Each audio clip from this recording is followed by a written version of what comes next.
Hello, Jay. Welcome to another episode of Mike and Jay Talk About. Maybe one of the shortest episodes ever.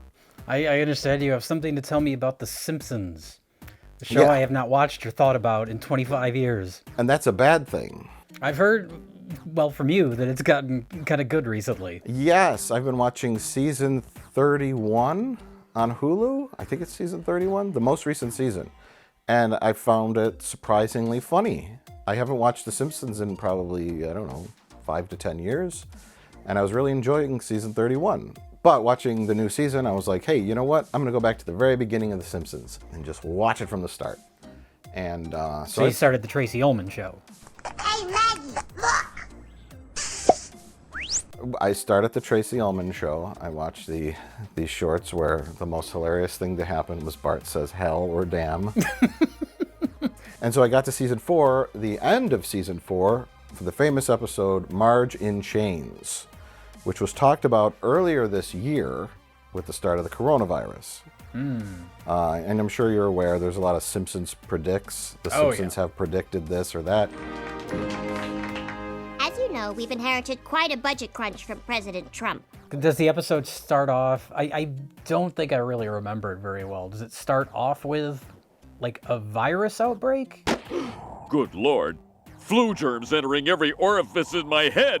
It does. That's the initial little bit. There's always a bit that kicks the story off. Right. And the bit is... And then it goes into a different storyline, basically. Yes, that's how The Simpsons operate. The bit is Homer sees a infomercial for the juice loosener. Doctor, are you sure it's on? I can't hear a thing. With Dr. Nick and Troy McClure. They put 20 oranges into a machine and 1 drop of juice comes out. And Homer says, I have to have the juice loosener. And so he orders it from Japan, and so does everybody else in the town. They all order the juice loosener from Japan. Okay. I bought you a new juicer. And so they cut to a Japanese factory, like assembly line, and the guy's like, I have the flu, don't tell my supervisor. And he coughs into the package, and then, of course, it all gets sent out, which is, you have Japan sending a flu over to the U.S., but in real life it was China sending over the coronavirus. So it's like, oh, but then you have like this. And people were talking about that earlier this year with the coronavirus? Yeah. See, I don't remember that. I must have missed it. Yeah, it was just a little, it's called the Osaka flu. The dreaded Osaka flu has hit Springfield with over 300 cases now reported. And I think there was a thumbnail where someone took the Kent Brockman news report, and it's a picture of Godzilla with a thermometer when he's sick. But they photoshopped it out, and they wrote in coronavirus in like Simpsons-y font. Yeah. Just to get clicks. It was like clickbait. It's like, Simpsons predicted coronavirus. It's like, oh my God, they did. And then you watch it, and it's no. Kent Brockman used a little graphic of Godzilla with the dreaded Osaka flu has invaded Springfield. So they show the flu going around. It's airborne like the coronavirus, and Chief Wiggum shoots his gun at it, and it infects everyone. And that leads into the story. That's the purpose of it, is that Bart gets sick. Everybody in the household gets sick. Marge is the only one who's not sick. She gets frazzled. She has too much to do. And she ends up accidentally shoplifting, which sends her to jail. And so that's the real episode. That's what the episode's really about, Marge. Right. Marge in jail. All the flu stuff is the inciting incident. And it's the inciting incident that kicks your story off. Marge ends up in prison because the Quickie Mart guys want to prosecute her.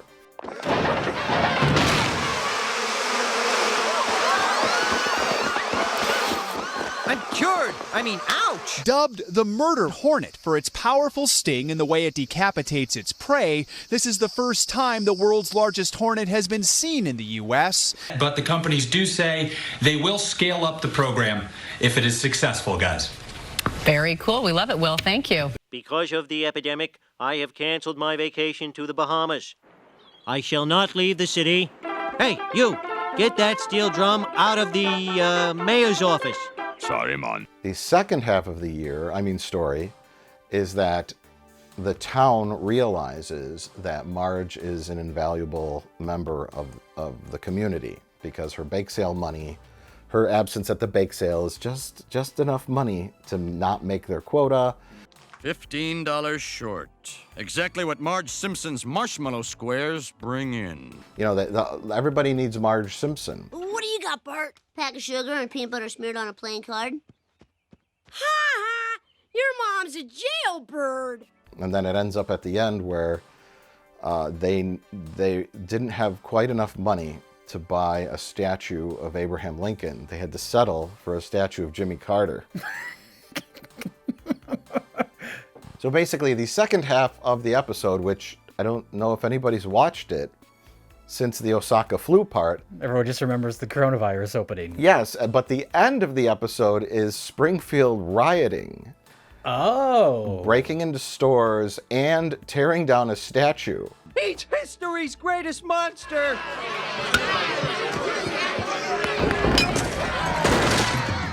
And they stomp their feet on the statue and they use it as a battering ram to break into a store to loot. The Chief Wiggum, he initially wants to use excessive force on the rioters by unleashing a pack of angry police dogs, but they end up attacking him. So there you go. So we have Asian flu. The dreaded Osaka flu has invaded Springfield. And then protesting and rioting and tearing down a statue. Yeah. All in the same episode. All in the same episode. That's kind of crazy. We need a cure! We need a cure!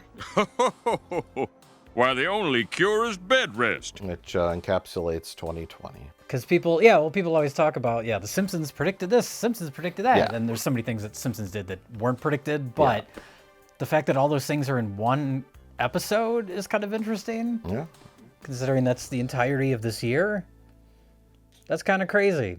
I haven't heard anybody talk about this. Yeah. I don't know if anybody's rewatched the episode since the coronavirus pandemic started. I happened to stumble upon it in my rewatching of the entire Simpsons catalog. There are a lot of rioting scenes in Simpsons where... That's true. I think they do that in the movie, don't they? The second half of the movie, everybody's rioting. Yeah, there's, I think, a couple episodes later, I think it's the doctor, and he's like, if you can't trust the mob, who can you trust? So there's a lot of jokes like that. But the fact that it's a like police-related riot or a law and order-related riot is interesting. And the tearing down the statue. And the tearing down the statue. But I just thought that was interesting. And I don't know if anybody mentioned it in the whole wide world. I'm sure someone has. I haven't heard it. But I was like, oh, this is the Osaka flu episode.